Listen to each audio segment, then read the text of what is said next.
شیخ Saadi فرماتے ہیں، انسان بھی کیا چیز ہے، دولت کمانے کے لیے اپنی صحت کھو دیتا ہے اور پھر صحت کو واپس لانے کے لیے اپنی دولت کھوتا ہے، مستقبل کو سوچ کر اپنا حال ضائع کرتا ہے، پھر مستقبل ہی میں اپنا ماضی یاد کر کے روتا ہے۔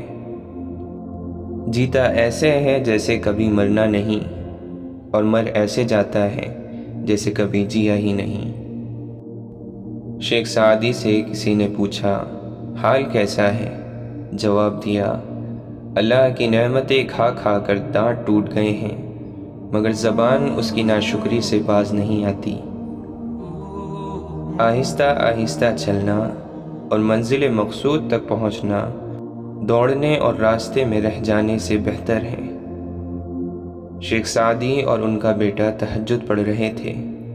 دعا کے بعد بیٹا بولا، بابا جان سب سو رہے ہیں اور ہم عبادت کر رہے ہیں۔ شیخ سعدی نے اپنے بیٹے سے فرمایا، اگر دوسروں کے عیبوں پر نظر رکھنی تھی تو بہتر تھا کہ تو بھی سویا رہتا۔ آواز کا بلند ہونا ادب کی کمی ہے۔ فطرت کے تحفوں میں سب سے بڑا تحفہ پرسکون نیند ہے۔ خوش نصیبی کسی شے کا نام نہیں، معاشرے میں مرتبے کا نام نہیں، پیسے کا نام نہیں، بڑے بڑے مکانوں کا نام نہیں، بلکہ خوش نصیبی صرف اپنے نصیب پر خوش رہنے کا نام ہے۔ خاک ہو جائے وہ مرتبہ جو دوسروں کے لیے مفید نہ ہو۔ لعنت ہے اس طاقت پر جو کمزور کی حفاظت نہیں کرتی بلکہ اسے ڈراتی ہے۔ کچھ لوگ پہاڑ جتنی نیکی کرتے ہیں اور کنکر برابر اجر نہیں کما پاتے، اور کچھ لوگ کنکر برابر نیکی کرتے ہیں اور پہاڑ جتنا اجر کما لیتے ہیں۔ نیتوں کا فرق اجر بدل دیتا ہے۔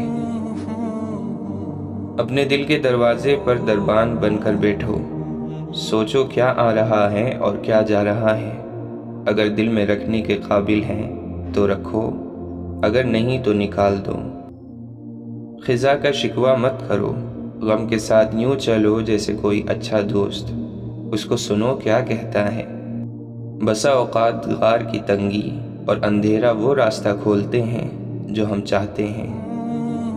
مولانا رومی فرماتے ہیں، اگر آپ کو ہر مادی چیز کی قیمت معلوم ہے مگر اپنی قدر معلوم نہیں تو اس سے بڑھ کے بے وقوفی کیا ہوگی۔ انسان کی تدبیر اور کوشش ایک جال ہے جس میں وہ خود ہی پھنس جاتا ہے۔ فرعون کی تدبیر اور کوشش اسی قسم کی تھی۔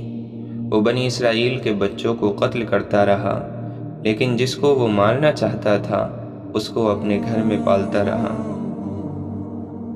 گفتگو سے سمجھ بوجھ میں اضافہ ہوتا ہے، لیکن تنہائی وہ مدرسہ ہے جہاں عظیم ذہن بنتے ہیں۔ خلوص کا دانہ اللہ کی سرزمین میں بو دے تاکہ نہ اسے چور چرا سکے نہ کیڑا لگے۔ شیطان دل میں فقر کے وسوسے پیدا کرے تو اسے لاحول کی دیمک لگا دے۔ بندے کا کام تو بندگی ہے، اس کے مقبول یا مردود ہونے کے چکر سے اسے کیا کام۔ اللہ کے کام بے چوں چرا کرنے چاہیے۔ اللہ ہمارے دلوں پر روحانی راز لکھتا ہے اور وہ راز ہمارے دلوں میں خاموشی سے کھلنے کا انتظار کرتے ہیں۔ اندھا وہ نہیں جو باہر کی دنیا نہیں دیکھ سکتا، اندھا وہ ہے جسے اندر کی دنیا دکھائی نہیں دیتی۔ تھوڑی دیر کے لیے قبرستان جا اور خاموشی سے بیٹھ اور ان بولنے والوں کی خاموشی کو دیکھ۔ لوگ ڈھونڈتے رہ گئے کامیابی کو، مؤذن ساری عمر کہتا رہا حی علی الفلاح۔ حرام اور سکون دونوں کبھی اکٹھے نہیں ہو سکتے۔ فقط ایک عورت کو دیکھ کر اپنا ایمان کھو دینے والی قوم کے نوجوان اپنے بنیادی حقوق کے حصول کے لیے ایمانی طاقت کہاں سے لائیں گے؟ تیری زندگی کے دن گنتی کے ہیں، تیرا کوئی بھی دم اللہ کے ذکر سے خالی نہ گزرے۔ سن لو اور غور سے سن لو کہ اللہ کے ذکر کے سوا ہر چیز ہیچ اور بیکار ہے۔ بڑے آدمی کبھی ظلم نہیں کرتے، کسی سے زیادتی نہیں کرتے اور نہ ہی کسی سے انتقام لیتے ہیں۔ جہاں تک ہو سکے درگزر کرتے ہیں اور معاف کر دیتے ہیں۔ انہی عادتوں کی بنا پر انہیں بڑا کہا جاتا ہے۔ بہترین صبر وہ ہے جس میں لوگوں سے شکایات نہیں کی جاتی۔ آنسوؤں کو ضائع نہیں کرنا چاہیے، جب بھی آئیں تو سجدے میں گر کر اپنے رب کائنات کے حوالے کر دیں، تب آپ کو وہاں سے تسلی بھی ملے گی، سکون اور حل بھی، کیونکہ وہ قدردان ہے۔ اور امیدوں کے پیالے اللہ تعالیٰ کے سوا کون بھر سکتا ہے؟ غم دلوں کو نرم کرتا ہے، اور غم اللہ کی طرف سے نعمت ہے، کیونکہ اللہ کا نور سخت دلوں میں نہیں آتا۔ آپ کو جس چیز کی ضرورت ہو اسے بانٹنے لگ جاؤ، پھر چاہے وہ رزق ہو، سکون ہو، عزت ہو، محبت ہو یا پھر آسانیاں ہو، یقین مانے وہ آپ کے پاس پلٹ کر ضرور آئیں گے۔ اشفاق احمد فرماتے ہیں، میں نے بابا جی سے پوچھا، بچہ جب غلطی کرتا ہے تو ماں کی گود میں چھپ جاتا ہے، اللہ تعالیٰ جو 70 ماؤں سے زیادہ پیار کرتا ہے اس کی گود کہاں ہے؟ بابا جی نے فرمایا، توبہ اس کی گود ہے، اس میں پناہ لو۔ جیسے توبہ قبول ہو جائے تو گناہ کی یاد بھی ختم ہو جاتی ہے، بالکل ویسے ہی جب اللہ کو تمہارا صبر کرنا پسند آ جاتا ہے تو وہ ہر اس یاد کو تمہارے دل سے نکال دیتا ہے جو تمہیں بے چین رکھتی ہے۔ وہ دلوں کو مطمئن کرنا خوب جانتا ہے۔ جس مصیبت پر رضا کے ساتھ صبر کیا جائے اس کا ثواب اس مصیبت سے زیادہ ہے جو بغیر رضا کے ہو۔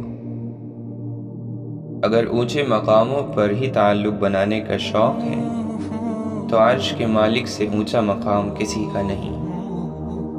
انسان سب سے زیادہ ادھورے وعدے اپنے رب سے کرتا ہے۔ میں کسی کے میلے کفن کو کیوں دیکھوں، میری اپنی قبر کے معاملے بڑے سخت ہیں۔ یقین مکمل ہو تو اللہ محبت ادھوری نہیں رہنے دیتا۔ لوگ آپ کو توڑ نہیں رہے بلکہ آپ کو تراش کر بہتر بنا رہے ہیں۔ کامیاب زندگی کیا ہے؟ انتظار، صبر اور اللہ کی ذات پر یقین۔ جب یقین کا رشتہ اللہ تعالیٰ سے جڑ جاتا ہے تو پھر اللہ اپنے بندے کو کبھی مایوس نہیں کرتا۔ اللہ بندوں سے کس محبت بھرے انداز میں مخاطب ہو کر اپنے قریب کر رہا ہے۔ الیس اللہ بکاف عبدا، کیا اللہ اپنے بندوں کو کافی نہیں؟ حضرت علی رضی اللہ عنہ نے فرمایا، ہتھیاروں سے جنگ تو جیتی جا سکتی ہے مگر دل نہیں، دل تو کردار سے جیتے جاتے ہیں۔ مولانا رومی فرماتے ہیں، جن باتوں پر جھگڑا کر کے لوگ مٹی کے نیچے جا کر سو جاتے ہیں، انہی باتوں پر ہلکی سی مٹی ڈال کر دنیا میں پرسکون زندگی گزاری جا سکتی ہے۔ اور اللہ جسے چاہے اپنے عشق میں مبتلا کر کے سنوار دے۔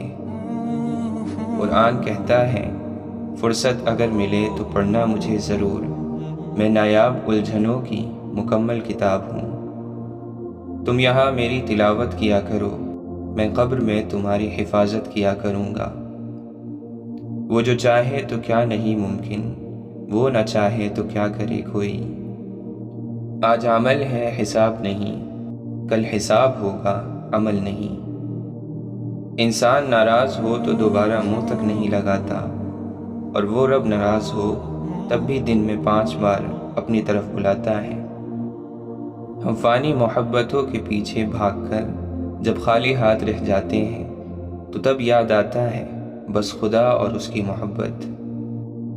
جب تم اپنے گناہوں کے بوجھ سے گھائل ہو جاؤ تو عرش پر لکھی ہوئی اس تحریر کو یاد کر لو اور پلٹ آؤ کہ میری رحمت میرے غضب پر حاوی ہے۔ اللہ کو اپنے بندے سے یہ سننا پسند ہے کہ غلطی ہو گئی معاف کر دے مولا۔ جانا جب مٹی میں ہے تو پھر حسرتوں کے پہاڑ کیسے۔ تعجب ہے کہ اللہ اتنی ساری مخلوق میں سے مجھے نہیں بھولتا، اور میرا تو ایک ہی اللہ ہے، میں اسے بھول جاتا ہوں۔ وہ نیکی بڑی معتبر ہے جس کا رب کے سوا کوئی گواہ نہ ہو۔ رب تو رہتا ہے چار سو حاضر، میں ہی غائب کہیں پہ رہتا ہوں۔ محبت میں سود جائز ہے، جو تمہیں تھوڑی محبت دے تم اسے دو گنی محبت دو۔